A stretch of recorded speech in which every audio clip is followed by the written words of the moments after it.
Big cat ये सिर्फ जानवर नहीं बल्कि हमारी धरती की ताकत और जैव विविधता के प्रतीक हैं। लेकिन सवाल यह है कि क्या आने वाली पीढ़ियां भी इन दहाड़ों को सुन पाएंगी? क्या टाइगर, लायन, चीता, लेपर्ड, जगुआर या फिर प्यूमा आने वाले कल में सिर्फ किताबों और कहानियों तक सिमट जाएंगे? इन्हीं सवालों के जवाब के लिए भारत ने उठाया है एक ऐतिहासिक कदम, इंटरनेशनल बिग कैट अलायंस यानी IBCA।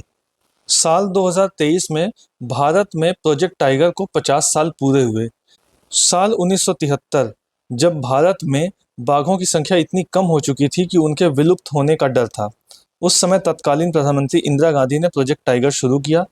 आज 50 साल बाद भारत में बाघों की संख्या लगभग दोगुनी हो चुकी है। इसी सफलता से प्रेरणा लेते हुए भारत ने पूरी दुनिया को संदेश दिया, अगर भारत अपने टाइगर को बचा सकता है तो दुनिया भी मिलकर सभी बिग कैट्स को बचा सकती है।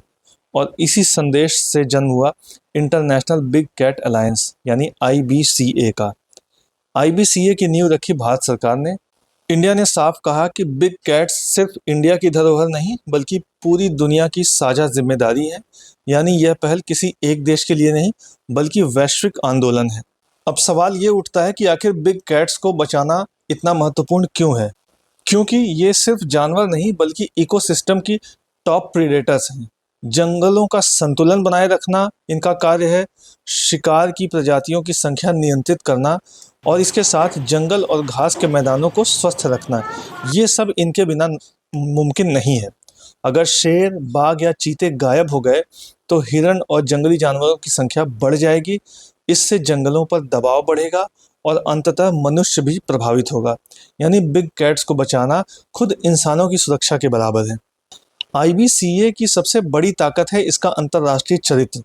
आज दुनिया में 95 ऐसे देश हैं जहां बिग कैट्स पाए जाते हैं, लेकिन कंजर्वेशन सिर्फ उन्हीं देशों तक सीमित नहीं है। कई ऐसे देश हैं जहां ये जानवर पाए नहीं जाते हैं, लेकिन वे भी तकनीकी मदद, रिसर्च और फंडिंग के जरिए योगदान कर सकते हैं। यानी यह एक ग्लोबल फैमिली है और फिलहाल 12 देश इसके सदस्य बन चुके हैं और इसका मुख्यालय है भारत में, जो अपने आप में एक गर्व की बात है। IBCA का मुख्य लक्ष्य है 7 बिग कैट्स का संरक्षण। ये 7 बिग कैट्स कौन कौन से हैं? Tiger, lion, leopard, snow leopard, चीता, जगुआर और प्यूमा। ये सातों प्रजातियां अलग अलग महाद्वीपों की पहचान है। जैसे एशिया के लिए टाइगर, स्नो लेपर्ड है, अफ्रीका के लिए लायन, चीता और लेपर्ड है और अमेरिका के लिए जगुआर और प्यूमा। इनका संरक्षण मतलब पूरी धरती की प्राकृतिक विरासत की रक्षा करना है। IBCA की चर्चा क्यों है? दरअसल भारत ने IBCA को सिर्फ एक गठबंधन नहीं बनाया बल्कि उसे वही कानूनी सुरक्षा दी जो अमूमन यूनाइटेड नेशन जैसी संस्थाओं को दी जाती है। इसका मतलब यह है कि IBCA स्वतंत्र रूप से काम कर सकेगा। इसके अधिकारियों को अंतर्राष्ट्रीय स्तर पर इम्यूनिटी मिलेगी, ये एक बहुत बड़ी बात है। और यह संस्था किसी एक देश पर निर्भर नहीं रहेगी। यानी IBCA को एक ग्लोबल इंस्टीट्यूशन का दर्जा दिया गया है।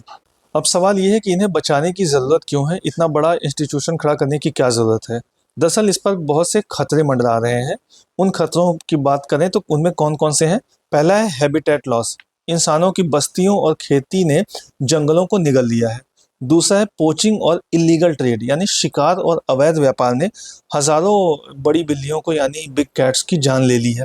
इसके अलावा क्लाइमेट चेंज, ग्लेशियर पिघल रहे हैं जिससे स्नो लेपर्ड जैसे जानवर खतरे में आ गए हैं। उसके अलावा ह्यूमन वाइल्ड लाइफ कॉन्फ्लिक्ट, यानी इंसान और जानवरों का टकराव लगातार बढ़ रहा है। IBCA का मकसद है इन चुनौतियों का सामना मिलकर करना। इंडिया के पास दुनिया की सबसे बड़ी बिग कैट पॉपुलेशन है। दुनिया के 70% टाइगर इंडिया में पाए जाते हैं।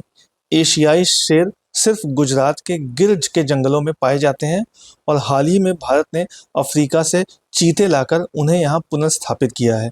यानी भारत न सिर्फ संख्या में आगे बल्कि संरक्षण के मॉडल में भी पूरी दुनिया का नेतृत्व कर रहा है। इसीलिए IBCA का मुख्यालय भारत में होना अपने आप में ऐतिहासिक है। IBCA सिर्फ जानवर बचाने का संगठन नहीं बल्कि यह है रिसर्च और इनोवेशन का हब, एक ऐसा प्लेटफॉर्म जहां देश अनुभव और टेक्नोलॉजी साझा करेंगे, जहां कंजर्वेशन को सस्टेनेबल डेवलपमेंट गोल से जोड़ा जाएगा। भविष्य का सपना है एक ऐसी दुनिया जहां बिग कैट्स सुरक्षित हों, जहां इंसान और वन्य जीव का सह अस्तित्व संभव हो और जहां आने वाली पीढ़ियां भी जंगलों में दहाड़ सुन सकें। अगर वीडियो आपको अच्छा लगा हो तो इसे लाइक, शेयर और कमेंट करें। इसी तरह के और भी अपडेट्स जानने के लिए सब्सक्राइब करें एजलेसनेस।